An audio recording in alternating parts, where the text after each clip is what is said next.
नमस्कार दोस्तों, मैं देवेंद्र राजपूत आप सभी का स्वागत करता हूं। हम इतिहास को पढ़ने वाले हैं और इतिहास को कैसे पढ़ेंगे, तो आज हम इसको पूरा डिटेल से समझ लेते हैं कि हम इतिहास में कौन सा पार्ट शुरू कर रहे हैं। आधुनिक भारत का इतिहास। तो आधुनिक भारत का इतिहास को हम स्टार्ट करेंगे, तो इसके लिए मैंने 4 पार्टों में डिवाइड कर दिया है। आधुनिक भारत को हम 4 पार्टों में बांटकर अध्ययन करेंगे। अपनी सहूलियत से हमने इस तरीके से इसकी प्रवृत्तियों के आधार पर इसे 4 भागों में बांटा है। ठीक है, तो देखते हैं कौन कौन सा पार्ट है। तो पहला पार्ट देख लेते हैं। तो पहला जो हम पढ़ेंगे वो पढ़ेंगे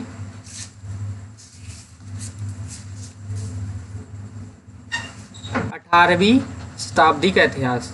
तो 18वीं शताब्दी का जो इतिहास है उसको पढ़ेंगे। 18वीं की शताब्दी के इतिहास में क्या क्या होगा। एक तो होगा 18वीं शताब्दी का पूर्वार्ध, तो first half of 18th century. तो इसमें कौन कौन सी घटनाएं घटी, क्या इसकी प्रवृत्तियां रहीं इस काल में, तो वो जानेंगे। फिर हम पढ़ेंगे सेकेंड हाफ 18वीं शताब्दी का उत्तरार्ध। तो 18वीं शताब्दी का second half of 18th century, तो ये पढ़ेंगे। तो इस प्रकार से हमारा एक पार्ट कंप्लीट हो जाएगा 18वीं शताब्दी। तो 18वीं शताब्दी का इतिहास पढ़ने के बाद फिर हम आएंगे किस पर, औपनिवेशिक भारत का इतिहास, कॉलोनियलिज्म। तो इसमें हम देखेंगे कि कैसे कैसे, तो इसको हम 3 पार्टों में बांटेंगे। वाणिज्यिक चरण, दूसरा औद्योगिक चरण और तीसरा होगा हमारा वित्तीय चरण। तो वाणिज्यिक चरण कब से कब तक चलेगा, 1757 से 1813 तक। तो ये चरण जो होगा हमारा वाणिज्यिक चरण होगा। दूसरा जो होगा औद्योगिक चरण, जो कि 1813 से 1858 तक चलेगा। तीसरा चरण होगा वित्तीय चरण, जिसमें हम पढ़ेंगे 1858 से स्वतंत्रता तक कि को कैसी प्रवृत्तियां इसमें दिखाई दी। ठीक है, तो ये हो जाएगा हमारा क्या दोस्तों, उपनिवेशवाद। तो दूसरा खंड हो जाएगा। तीसरा सब पार्ट होगा हमारा राष्ट्रवाद। तो तीसरा हम पढ़ेंगे क्या दोस्तों, राष्ट्रवाद। तो हम पढ़ने वाले हैं राष्ट्रवाद। तो राष्ट्रवाद में क्या होगा कि राष्ट्रवाद को हम कैसे पढ़ेंगे। तो सबसे पहले तो हम भारत में राष्ट्रवाद का उदय कैसे हुआ, ठीक है, वो जानेंगे। फिर हम पढ़ेंगे आधुनिक राष्ट्रीयकरण और सामाजिक धार्मिक सुधार आंदोलन। तो सामाजिक धार्मिक सुधार आंदोलन देखेंगे। ठीक है, फिर हम देखेंगे भारतीय कांग्रेस की स्थापना, और इसका आगे फिर भारतीय कांग्रेस की स्थापना 1885 में होती है। फिर नरमपंथी और गरमपंथी चरण। फिर इसके बाद जब सूरत का विभाजन हो जाएगा 1907 से, तो सूरत के विभाजन से लेकर प्रथम विश्व युद्ध तक 1914 तक क्या प्रवृत्तियां रहीं। फिर इसके बाद हम देखेंगे भारतीय राष्ट्रीय आंदोलन का प्रथम विश्व युद्ध का प्रभाव। तो भारतीय राष्ट्रीय आंदोलन पर प्रथम विश्व युद्ध का प्रभाव क्या रहेगा। ठीक है, होम रूल आंदोलन आपको यहीं पर दिखाई देंगे, तो ये देखेंगे। और क्रांतिकारी राष्ट्रवाद दिखाई देगा, तो यहाँ पर देखेंगे। फिर हम बात करेंगे भारतीय राजनीति में गांधी जी का उदय। तो गांधी जी का उदय होगा और फिर गांधी जी के 1 by 1 सारे आंदोलन होते जाएंगे, उनको भी हम पढ़ेंगे। असहयोग आंदोलन, स्वराज एवं परिवर्तनवादी। फिर हम पढ़ेंगे भारतीय राष्ट्रीय आंदोलन की प्रवृत्तियाँ। तो भारतीय राष्ट्रीय आंदोलन की जो प्रवृत्तियाँ हुई 1824 से 1929 तक। फिर एक चरण पूरा कंप्लीट करने के बाद फिर हम आएंगे भारतीय राष्ट्रीय आंदोलन की प्रवृत्तियाँ में 19 से 1935। तो हमने सीधे चलते जाएंगे 1924 तक देख लेंगे। फिर 24 से 29 तक, 29 से 1935 तक, और 35 से 1939 में क्या प्रवृत्तियाँ रहीं। इसके बाद भारतीय राष्ट्रीय आंदोलन तथा द्वितीय विश्व हो गया। तो द्वितीय विश्व युद्ध के दौरान क्या क्या घटनाएं घटी वो देखेंगे। इसके बाद हम भारतीय स्वतंत्रता एवं विभाजन की ओर। तो 1945 से 1947 तक की पूरी कहानी हमारी, कैसे राष्ट्रवाद पूरा हुआ और हमें आज़ादी कैसे मिली, तो ये पूरा कंप्लीट हो जाएगा। फिर इसके बाद आएंगे स्वतंत्रता उपरांत भारत, 1947 के बाद क्या हुआ, आफ्टर इंडिपेंडेंस। तो ये वाली पूरी प्रवृत्तियाँ को हम जानेंगे। ठीक है, तो आई होप कि ये सारी चीज़ें क्लियर हो गई होंगी कि हम कैसे पढ़ने वाले हैं पूरा आधुनिक भारत का इतिहास। तो ठीक है, तो हम फर्स्ट हाफ में क्या पढ़ेंगे 18वीं शताब्दी के पूर्वार्ध में। तो 18वीं शताब्दी के पूर्वार्ध में भी हमें कई प्रकार की दिखाई देंगे। तो 18वीं शताब्दी के पूर्वार्ध में भारत की राजनीतिक स्थिति, तो आप को मैं बता दूं कि 18वीं शताब्दी के पूर्वार्ध में भारत की राजनीतिक स्थिति कैसी थी। तो इसके बारे में हम 3 प्रकार से देखेंगे। एक तो 18वीं शताब्दी के पूर्वार्ध में भारत में राजनीतिक स्थिति कैसी थी। तो राजनीतिक स्थिति कैसी थी इसके बारे में हम देखेंगे।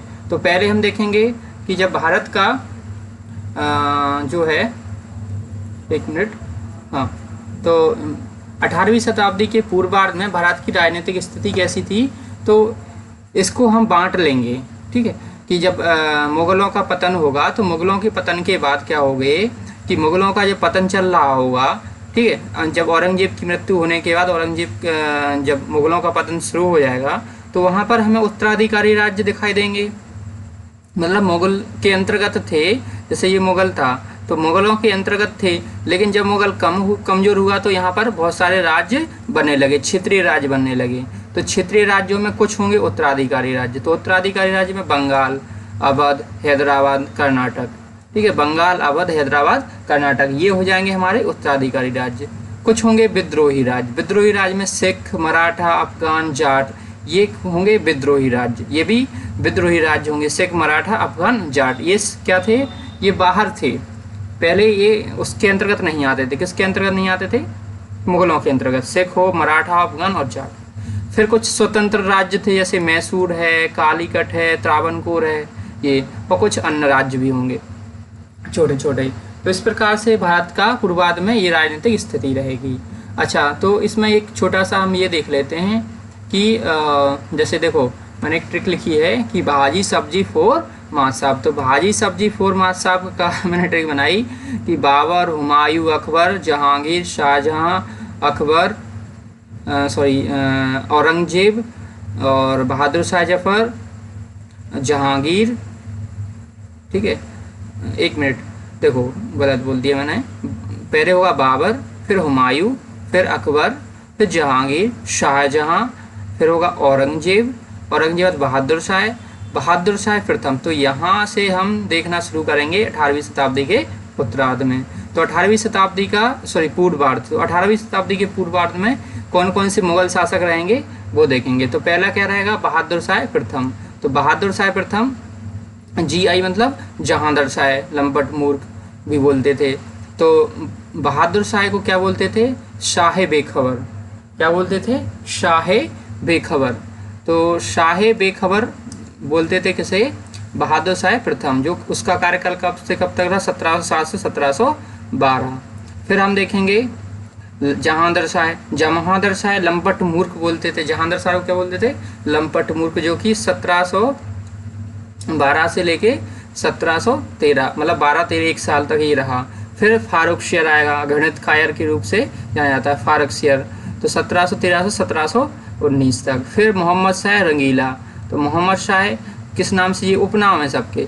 बहादुर शाह प्रथम शाह बेखबर, जहांदर शाह लंपट मूर्ख, फारुखशियर गणित कायर, मोहम्मद शाह रंगीला, ठीक है, 1900 से 1719 से 1948 तक। फिर अहमद शाह 1748 से 1754। फिर आलमगीर द्वितीय, जिसे अजीजुद्दीन कहते थे, 1754 से 1779। शाह आलम द्वितीय, अली गौहर भी बोलते थे इन्हें, शाह आलम द्वितीय, 1779 से 1806 तक। फिर 1800 जो अकबर द्वितीय आएगा, तो अकबर द्वितीय में 1806 से 1837। फिर बहादुर शाह जफर, बहादुर शाह जफर द्वितीय है 1837 से 1857। तो 1857 के बाद मुगलों का पूर्ण रूप से पतन हो जाता है। ठीक है, तो ये रहे हमारे क्या? तो भाजी सब्जी फोर मासा, भा से बी से बहादुर शाह जफर, GI से Jahandar Shah, Farrukhsiyar, for M for Mohammad Shah, A for Ahmad Shah, Alamgir, Shah Alam द्वितीय, अकबर और बहादुर शाह जफर। ठीक है, तो 18वीं शताब्दी के पूर्वार्ध में राजनीतिक स्थिति कैसी रही ये। अब हम देखते हैं, देखो ये है पूरा राजनीतिक मैप। तो ये 1751 की बात है। तो देखो यहाँ पर आपको दिखाई देगा ये वाला जो राज्य है वो मराठा का होगा, इधर अवध होगा, ये बिहार बंगाल वाला रीजन हो जाएगा, ठीक है। बंगाल राज्य था, ये मैसूर हो जाएगा, इधर ये मैसूर हो जाएगा, ठीक है। इधर हैदराबाद होगा, इधर कर्नाटक होगा, ठीक है। और इधर राजपूताना के कुछ राज्य होंगे, सिंध होगा, ठीक है। इस प्रकार से ये राज्य होंगे उत्तराधिकारी और विद्रोही कुछ राज्य जो अभी देखे हमने, ठीक है। अब देखते हैं मुगलों से स्वतंत्र होने वाले राज्य। तो देखो अवध जो होगा वो होगा शहादत खान, बुरहान मुल्क भी बोलते थे शहादत खान। तो अवध का जो स्वतंत्र राज्य हुआ था किसके नेतृत्व में? शहादत खान के।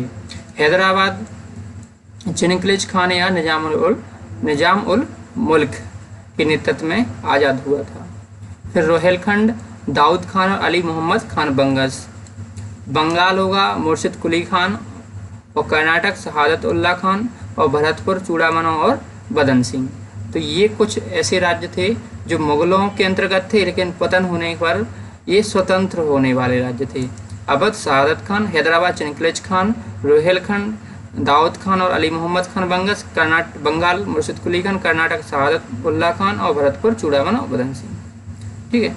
तो ये हो गए हमारा 18वीं शताब्दी के उत्तरार्ध के बाद, ठीक है। अब आगे हम 18वीं शताब्दी का 18वीं शताब्दी का पूर्वार्ध ये हो गया। अब हम 1850 के बाद मतलब पूर्वार्ध उत्तरार्ध की बात करेंगे नेक्स्ट लेक्चर में। Thank you very much.